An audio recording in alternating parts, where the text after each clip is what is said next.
1406, and I'm still uploading for the interest of the European Court of Human Rights with regard to the obstructions and perversions and miscarriages of justice by individuals that are stalking, stealing and slandering, and that are highly unsuitable in these circumstances for adult, mature, professional behaviour. So I'm experiencing identity theft, financial property fraud, and creative intellectual property theft as well. And there are huge discrepancies between what Royal Protocol is and what it entails, and the standards of basics that are being highly damaged by individuals not fulfilling their basic requirements or basic duties.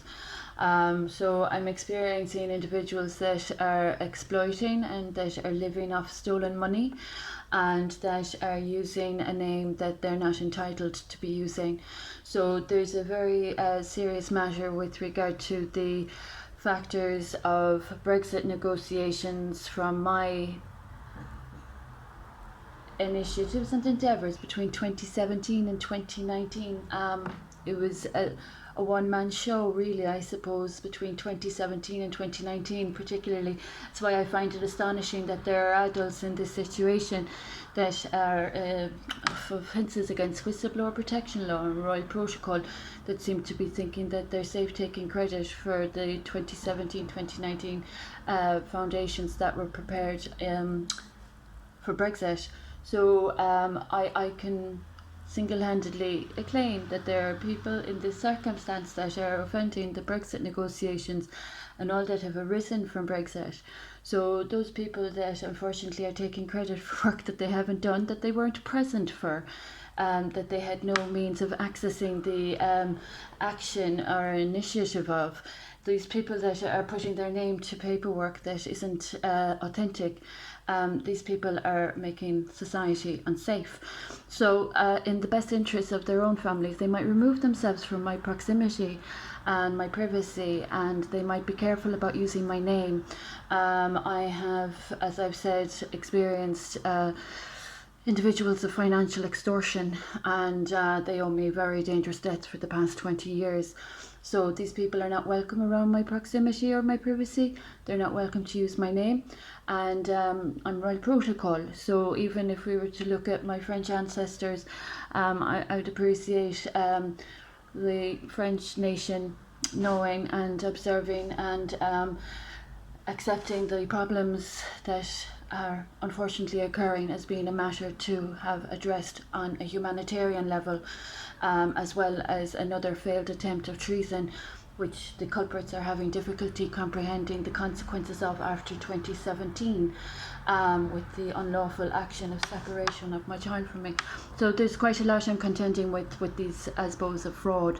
They're not safe spending money that doesn't belong to them. They're not safe not paying their bills and not paying their debts. And they are definitely not safe offending the Constitution.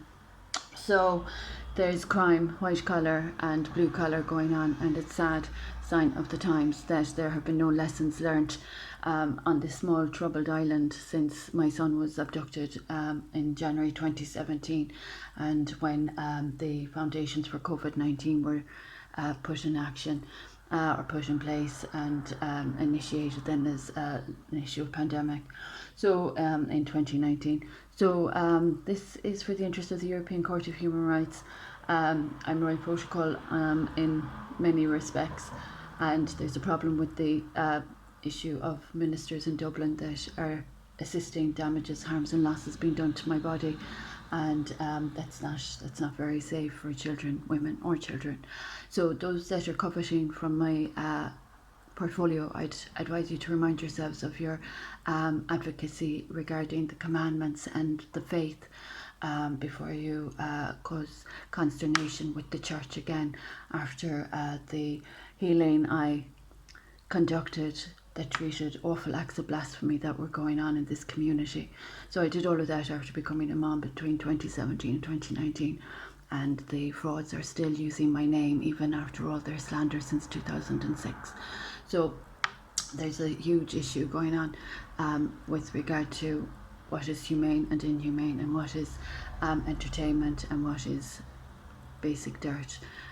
So that isn't really worth the limelight, and it hasn't obviously shone any light on a situation where people have been living in the dark with regard to their obligations and responsibilities and duties that obviously they haven't been professionally equipped enough to be doing properly, that they're taking a salary for. So those sending correspondence to my door, please be aware this is a right protocol situation, and also be aware, I suppose, of the issue of legislation being offended with damages to Brexit negotiations and all subsequent matters arising from Brexit. So when those matters are being offended, that offends progress and that sends us back to regression. And those that are offending my property as a farm holder, I can't say it could scar the land, but could haunt the history of this territory again, with the troubles that are being caused on this island by people that don't own anything from this situation. So everyone might be a little bit more careful where they're overstepping the line and outstaying their welcome and not observing the basics of etiquette. So those that have debts to pay, they are advised in the safety of their future monetary transactions with the consideration and common sense of considering all the health and wealth recovery initiatives that have arisen from my single-handed action between 2017 and 2019. Everyone might be really mindful of how I recovered all that wealth with one simple endeavour between 2017 and 2019 that politicians are using for their legislative developments without proper accreditation. So this is just another repeat update for the interest of the European Court of Human Rights.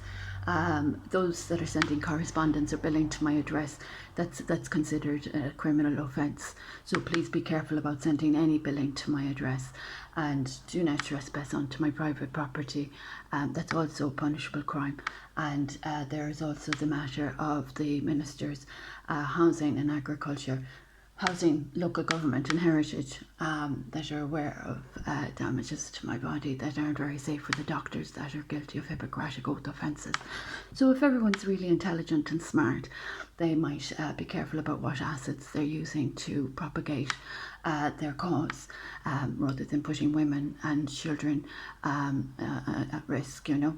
So people that are discussing positions or property that they aren't legally entitled to be discussing might be careful to mind their mental health and mind their own families, rather than disrupting people that they don't have an invitation from to be at the table. You know, so some people are awfully rude and not very well equipped with regard to the expectations and obligations that are to be met. So the longer this goes on, the worse the debt is basically the point of the matter, and I'm calculating since 2006. So any more recent damages, then that's more dangerous for women and children to be witnessing in a society that has not been playing fair game. So anyone threatening my bodily integrity or causing damages, I hate to remind them of the doctor's offences, the general practitioners that have also offended my health, and how that isn't a very safe matter to be exacerbating as a medical crime, considering what COVID-19 means from my professional portfolio. So I think I'm making my point clear, I hope so anyway, because there seems to be a few discrepancies about what's intelligent and unintelligent. And as I said, the longer the debt is unpaid, the worse the outcome of the interest charged and all that bad monetary action, poor monetary distribution. So this is for the interest of the European Court of Human Rights. County Kerry has a corruption issue and it's going on since 2006. It's a sad sign of the times.